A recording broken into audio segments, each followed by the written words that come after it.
तो भाई और बहनों, आप और हमने बहुत ही सावधान होकर चलना है। ये सरकारें जो कर रही हैं इनको करने दो, ये सरकारों के काम है। आप और हमारा इनसे कोई लेना देना नहीं है, हमारा कोई हस्तक्षेप नहीं है।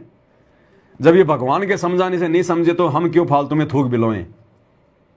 तो इनको करने दो, इनको अंत में इनके घुटने टूटेंगे, अपने आप बैठ जाएंगे सब ये हर प्रकार से। जब ये, क्योंकि जब तक इनके घुटनों में दम है तब तक हार नहीं मानता इंसान।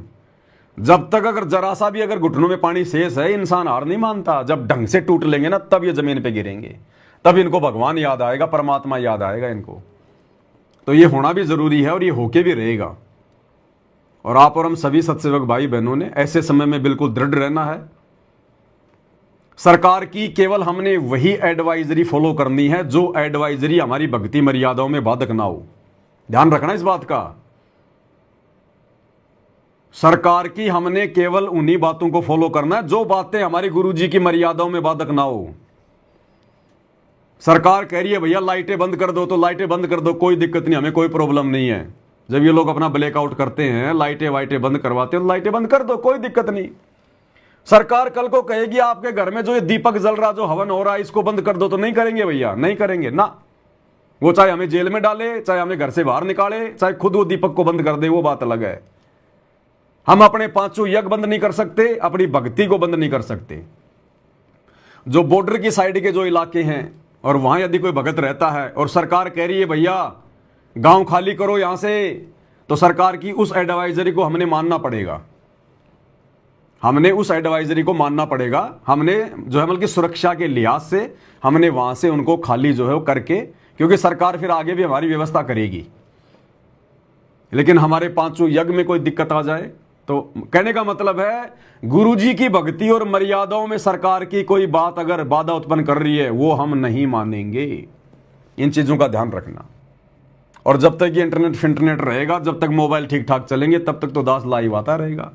और भैया उसके बाद देखो फिर अपना अपना ज्ञान आधार, जैसी हमने भक्ति करी है, जैसा हमने गुरु को प्रसन्न किया है, उसी आधार से हमारे को हिम्मत मिलेगी। ना तो हमेशा आपको पवनदास ही मत देगा लाइव आके, ना आपको हमेशा ये वीडियो देखने को मिलेंगे। जब तक हैं तब तक मालिक की सेवा में हैं। जिस दिन मामला बंद, उस दिन भैया अपना अपना ज्ञान आधार काम आएगा फिर। इसलिए एक दूसरे पर भी ज्यादा डिपेंड मत रहो। अपनी छोटी मोटी शंकाओं के समाधान गुरुदेव को जो है प्रार्थना करके और ज्ञान को आधार बना के निकालना सीखो। आने वाले समय में खुद ही परिस्थितियों को फेस करना पड़ेगा। ना कोई पवनदास तुम्हारे पास आएगा, ना तुम मेरे पास आओगे। जब आना जाना ही बंद हो जाएगा, लॉकडाउन ही लग जाएंगे, जगह जगह धारा 144 लग जाएगी, कहां जाओगे, कहां आओगे।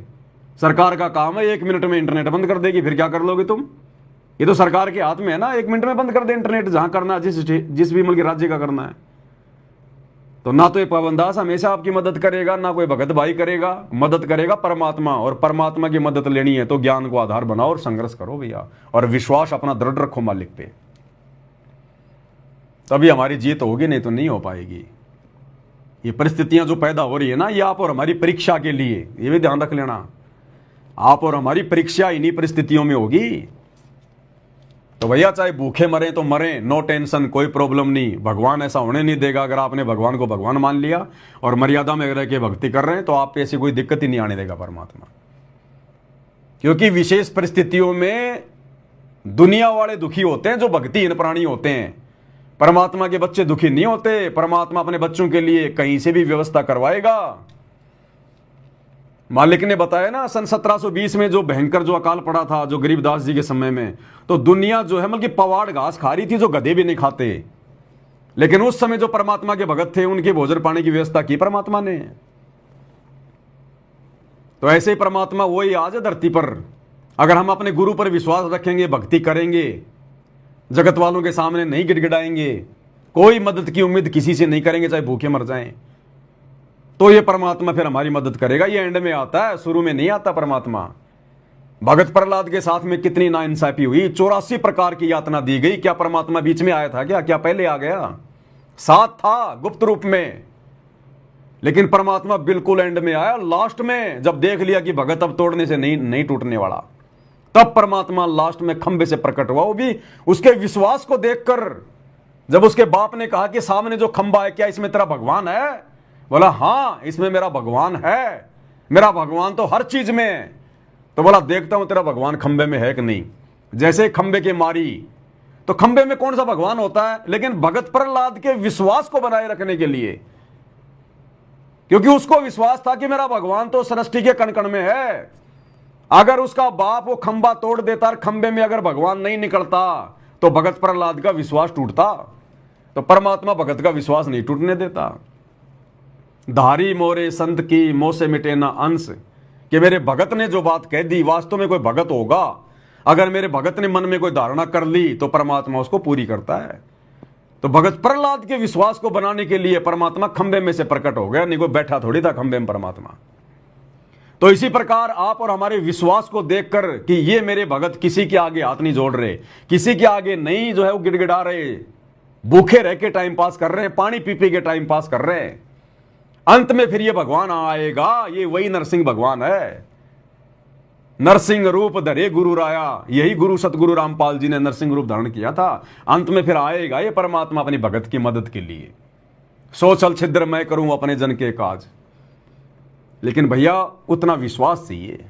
कहे कबीर सुनो बे साधो मैं तो हूं विश्वास में, घटी में गंगा घटी में जमुना घटी में जगदीश सतगुरु तारेंगे।